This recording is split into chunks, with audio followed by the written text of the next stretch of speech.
There's a Christopher Nolan Odyssey film on the horizon, and it's already dividing the internet. The outrage seems to come from the casting choices. The trailer dropped, and while no official characters were announced, the actors depicted seem counterintuitive to the source material.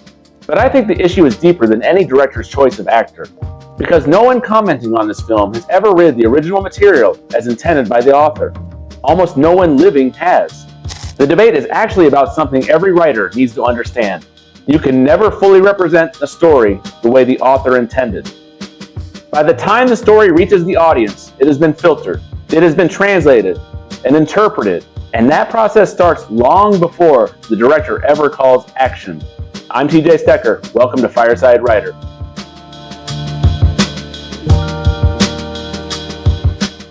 Let's start with what's actually being debated.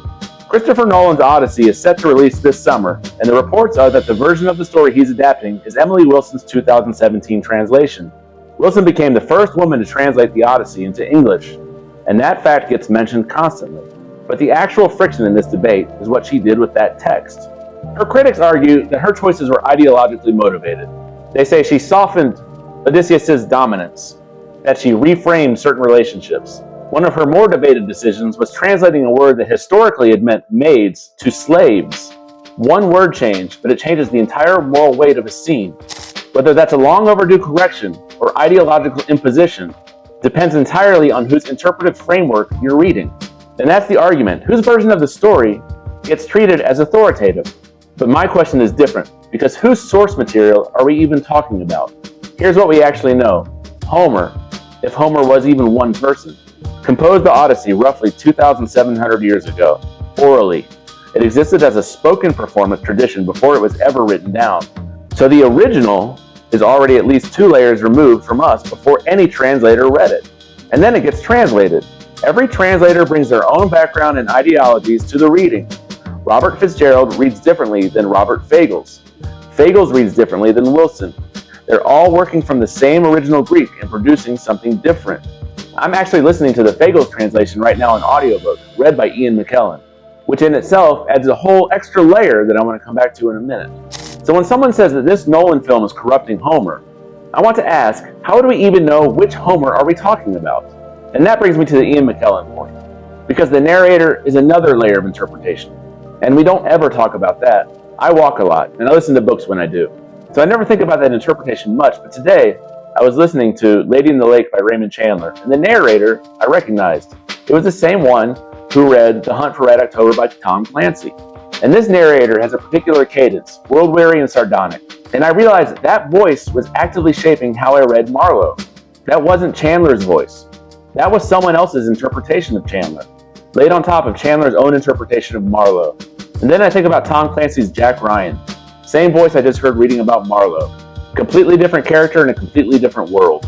But they're now linked in my head by someone else's vocal choices.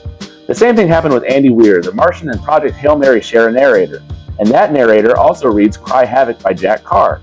The dry wit that works so well for Weir's Ryland Grace took me a full chapter to adjust to in a gritty Vietnam-era spy thriller.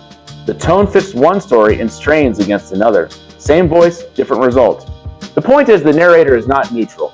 The narrator shapes how you receive the story, and those choices became part of how you understand the book. Now scale that to film. A translator interprets a book, which feeds a screenwriter, and which feeds the director's casting decisions. By the time you're in a theater sitting watching Nolan's Odyssey, you're watching Nolan's reading of his screenwriter's reading, of Wilson's reading, of someone's dictation of Homer. That's what adaptation is. Quick pause, if you're finding this useful, hit subscribe and like. I write about craft and the publishing journey from inside the process. I'm TJ Stecker, this is Fireside Writer. Your likes, subscribes, and comments help the channel more than you know. Then there's the casting. One of the most discussed choices is Elliot Page, formerly known as Ellen Page, and her potential casting as Achilles. I say potential because it isn't confirmed, but the general consensus from reviewing the trailer is the actor appears to be cast as Achilles. Now I'm not here to relitigate that particular culture war. But as a writer, it's a genuinely interesting question. Achilles is defined by physical dominance and wrath. His entire character hinges on a specific kind of fury. Casting against that archetype is a directorial statement. It tells the audience something about what Nolan thinks the story is fundamentally about. Maybe he believes rage is universal and the gender of the vessel doesn't matter. Or maybe the casting is its own interpretive agenda, the same way Wilson's translation choices were. Either way, the audience won't be watching Achilles. They'll be watching Nolan's Achilles, filtered through Wilson's Homer. And that's not new. Every director who's cast against type made a claim about what the story is about. Just see the casting of John Wayne as Genghis Khan in the 1956 film The Conqueror. But here's the part that gets lost in all the noise. You will never know what Homer actually said. The overwhelming majority of people who see this film have never read the Odyssey. Of the few who have, almost 100% read a translation. Only a tiny fraction of the people on this earth have ever read it in the ancient Greek. So virtually everyone who buys a ticket will be watching an adaptation of a translation of a poem they have never encountered in any other form, which means the film their first and only impression. For most of the audience, there is no original to protect. There's only what they receive. And that should give the purists pause. The real Homer they're defending is already inaccessible to almost every person in that theater. It is an argument over the text they most certainly will never read. They won't form their own impression of Homer's words. And that ship sailed long before this film was ever even greenlit. And even if you did read it in ancient Greek, scholars have been arguing for centuries over which lines were authentic. The original is already a construction, built by scribes and scholars, long before any modern translator even touched it. Look, I'm as surprised as anyone over some of the casting choices myself. And this wouldn't be the first Nolan film where I disagreed with him in that arena. But once I started thinking about it through the lenses of adaptation and interpretation, I realized this isn't about being faithful to Homer. This is about how we interpret the stories we tell about ourselves in our own lives. I want to tell you a story about my time in the Navy. It's small, but it stuck with me. I was stateside with my squadron in preparation for deployment, Kaneohe Bay, Hawaii, training on the P-3 Orion for maritime patrol. One day in the hangar, a Master Chief pulled me aside and said, "Lieutenant, you might want to take a look at your sideburns." Now for civilians, Master Chief is the most senior enlisted rank in the Navy. Someone with serious experience and not someone you ignore. My sideburns were pushing against grooming standards, and I knew it. He called me out, direct and respectful.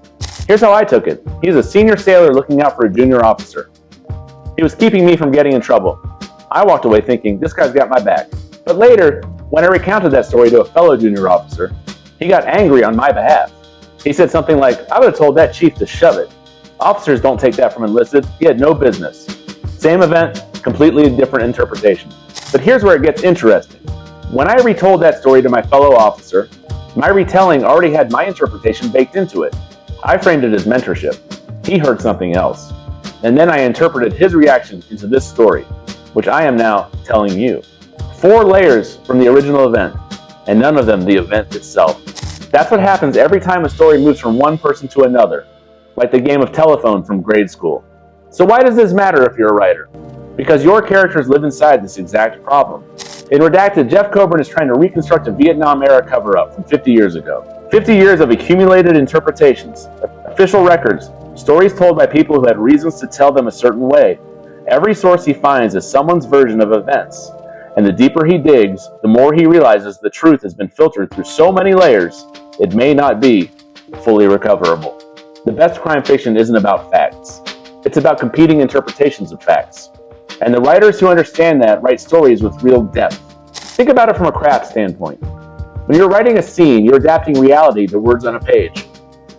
When a reader picks it up, they adapt those words to something that lives in their head.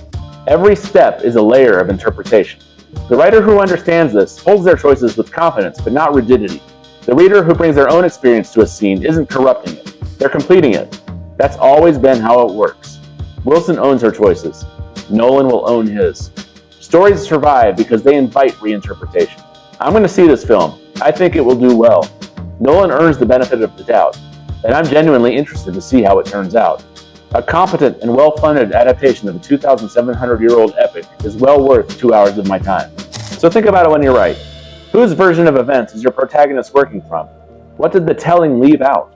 If you're not asking those questions in your fiction, you may be missing the deepest layer of the story you're trying to tell.